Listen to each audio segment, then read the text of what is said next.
What's poppin', guys? Welcome back to another video. Hopefully you guys are having a blessed and beautiful day. But in today's video, I will be doing a story time. God put this on my heart maybe 2 or 3 days ago, and I've been meaning to get around to it. So he stopped me in my tracks on today and said, speak this word. So whomever it may be going to over the YouTube world, this country, another country, other countries, whomever is to receive this word, I hope is well received what he put on my heart to say. Normally God will sometimes bring, things that he's brought me through and just testimonies of mine. He will just randomly bring it up, like kind of reminding me and bring it to remembrance of some of the things he's done for me, some great things he has done for me. So today I'm going to share. With that being said, let's get into this topic of discussion. But before we go any further, make sure you guys are already locked in, subscribe to the channel.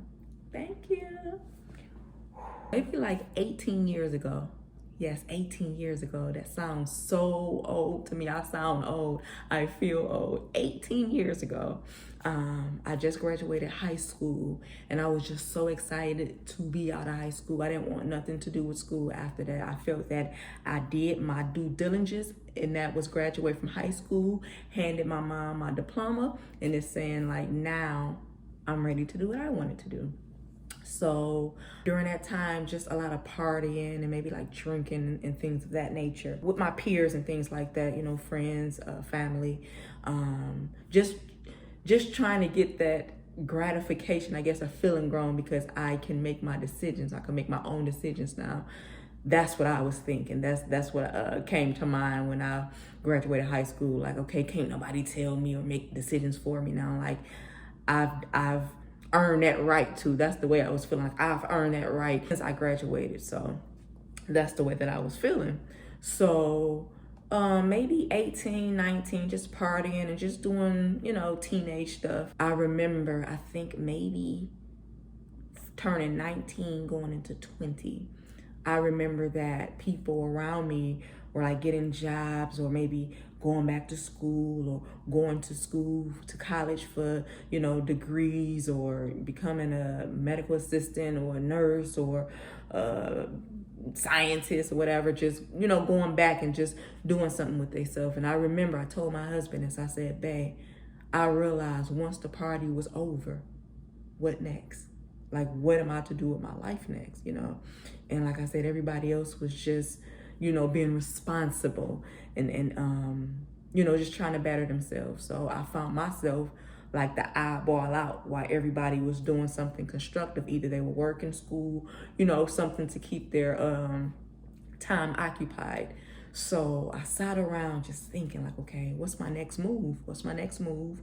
And I'm like, okay, I'll get a job, nothing wrong with that. I didn't never mind working. It's just that during that time, I was just ready to at least get my feet wet and feel like I'm grown, making quote unquote grown up decisions. Like being, when we're younger, we're just so in a rush to be grown, And it's like, okay, I'm grown. Now what? What am I to do? So I was out looking for jobs, just hitting the pavement, me and my one cousin younger than me, hitting the pavement, just trying to find jobs, trying to find something. So it's like every job that I turn to, like, we're not hiring right now, or my qualifications didn't meet, or it was just always something. So it was like, wow.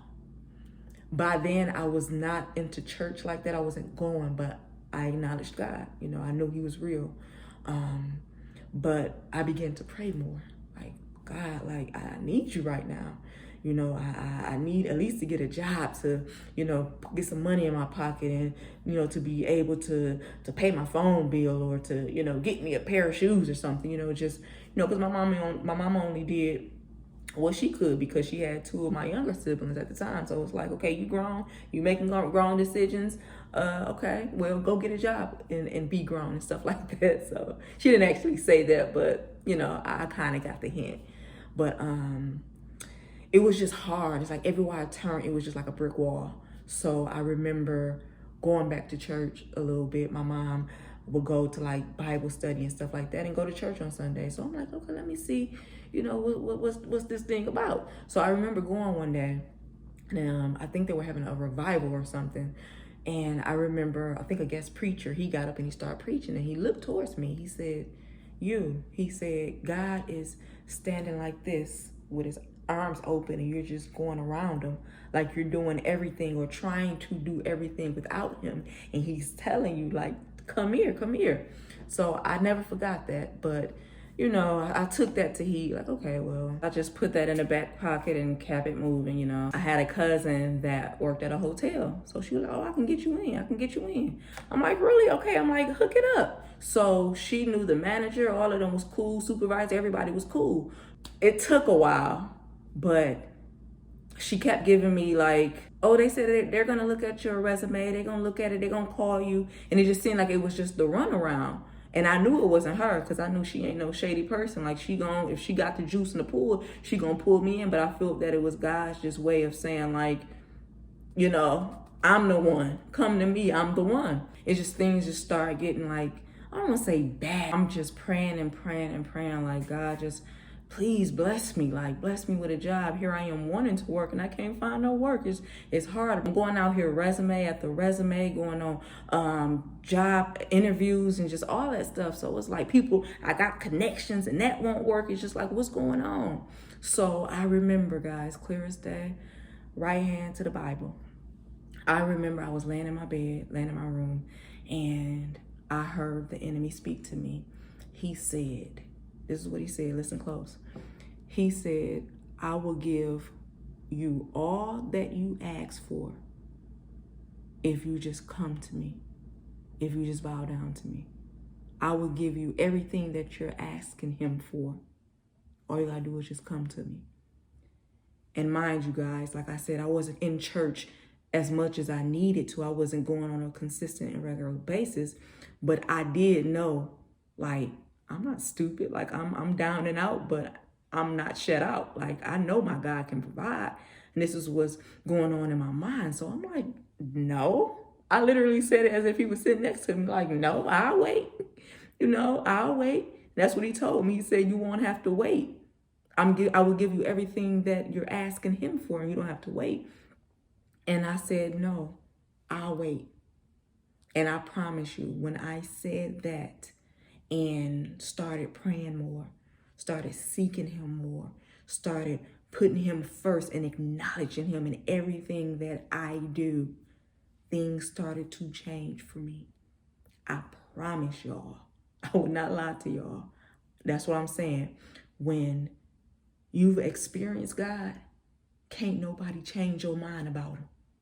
Can't nobody make you turn your back. I don't care what they're talking about. I know my God is able. One thing about the devil, I'm going to tell y'all right now. He give y'all something, he going to want something in return. And it's usually your soul. That's when they say you sold your soul. It's usually that's what he's coming for. That's what he wants.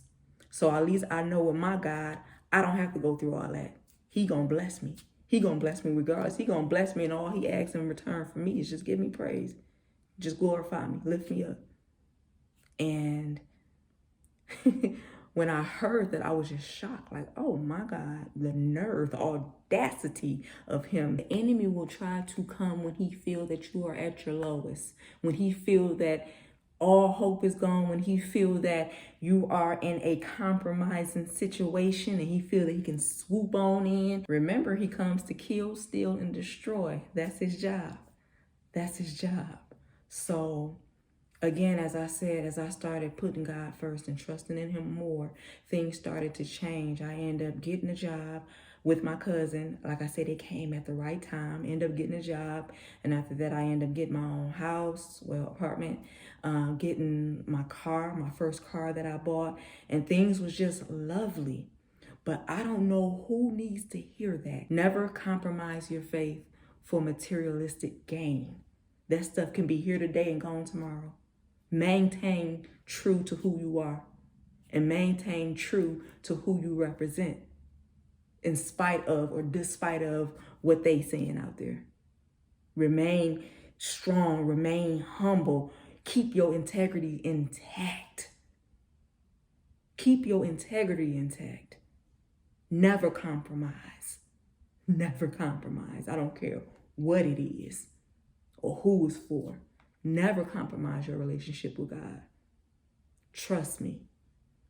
I don't know who that is for. That's something I'll never forget.